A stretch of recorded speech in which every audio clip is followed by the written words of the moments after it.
दिल्ली के जंतर मंतर पर हुए जैन जेड आंदोलन के बाद अब उत्तर प्रदेश में कर्मचारी संगठन भी सक्रिय हो गए हैं।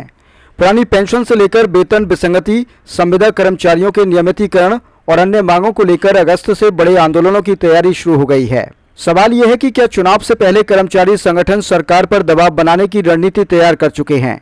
आइए जानते हैं पूरी रिपोर्ट। दिल्ली में हाल के जैन जेड प्रदर्शन के बाद कर्मचारी संगठनों के भीतर भी नई सक्रियता देखने को मिल रही है। उत्तर प्रदेश के विभिन्न कर्मचारी संगठन लगातार बैठकें कर रहे हैं और अपनी मांगों को लेकर संयुक्त रणनीति बनाने में जुटे हैं।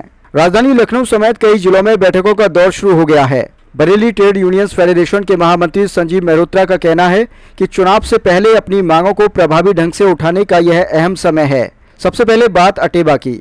संगठन ने पुरानी पेंशन बहाली की मांग को लेकर 21 अगस्त को पूरे प्रदेश में तिरंगा यात्रा निकालने का ऐलान किया है। इसके बाद 25 सितंबर को लखनऊ में देशव्यापी रैली प्रस्तावित है। अटेबा के प्रदेश अध्यक्ष विजय कुमार बंधु ने इसे पुरानी पेंशन के लिए करो या मरो की लड़ाई बताया है।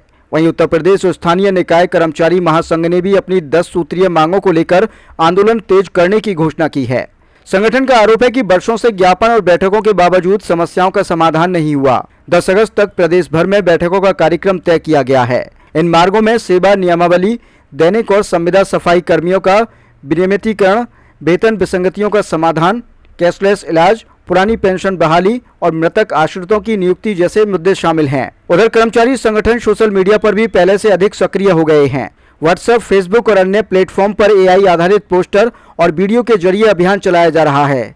इप्सेफ के राष्ट्रीय अध्यक्ष बीपी मिश्रा का कहना है कि रोजगार, महंगाई और कर्मचारियों की आर्थिक परेशानियों को लेकर असंतोष बढ़ रहा है। वहीं उत्तर प्रदेश मिनिस्ट्रियल कलेक्ट्रेट कर्मचारी संघ के प्रदेश अध्यक्ष सुशील कुमार त्रिपाठी ने कहा कि कर्मचारी अपनी मांगों के समर्थन में लोकतांत्रिक तरीके से एकजुट होंगे। उत्तर राज्य कर्मचारी महासंघ ने भी 22 और 23 अगस्त को लखनऊ में अधिवेशन और 12 दिसंबर को दिल्ली के रामलीला मैदान में राष्ट्रीय प्रदर्शन का कार्यक्रम घोषित किया है। संजीव मेहरोत्रा ने बताया कि इस बीच 29 जुलाई को केंद्रीय ट्रेड यूनियनों और संयुक्त किसान मोर्चा के सम्मेलन के बाद देश भर में भी श्रमिक और किसान संगठनों ने आंदोलन तेज करने का आह्वान किया है। हालांकि कर्मचारी संगठनों के कार्यक्रम और किसान संगठनों के कार्यक्रम अलग अलग संगठनों द्वारा घोषित किए गए हैं। फिलहाल इतना तय है कि अगस्त से उत्तर प्रदेश में कर्मचारी संगठनों की गतिविधियां तेज होने वाली हैं। इन आंदोलनों का स्वरूप कितना व्यापक होगा और सरकार इन मांगों पर क्या रुख अपनाती है, इस पर सबकी नजरें रहेंगी।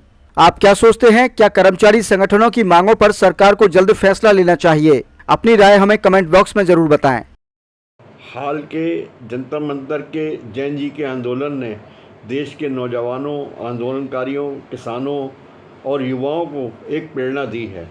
जिस तरह आंदोलन लड़ा गया, जिस तरह सरकार बैकफुट पे आई और धर्मेंद्र प्रधान को इस्तीफा देना पड़ा, ये साबित करता है कि कोई भी संगठित आंदोलन जीता जा सकता है।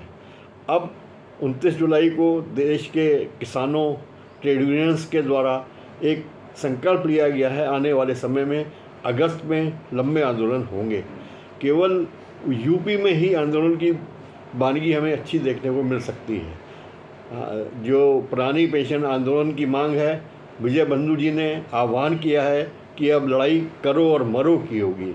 स्थानीय निकाय कर्मचारियों ने भी लामबंद होकर संघर्ष करने का आह्वान किया है। इस आंदोलन के बाद केवल जैन जी ही नहीं, जैन अल्फा भी सड़कों पे उतरे हैं और अभी हमने देखा कि उन्होंने अपने स्कूल प्रबंधन के खिलाफ जो आंदोलन किया, स्कूल प्रबंधन को बैकफुट पे आना पड़ा। इन छोटे छोटे बच्चों की जीत हुई। ये दर्शाती है कि कोई भी संगठित आंदोलन बेकार जाने वाला नहीं है। ये आने वाला समय बताएगा कि हमारे प्रदेश में जो आंदोलन होंगे, जो कार्यक्रम आएंगे, उसमें कितनी भागीदारी कर्मचारियों की, छात्रों की और किसानों की होगी।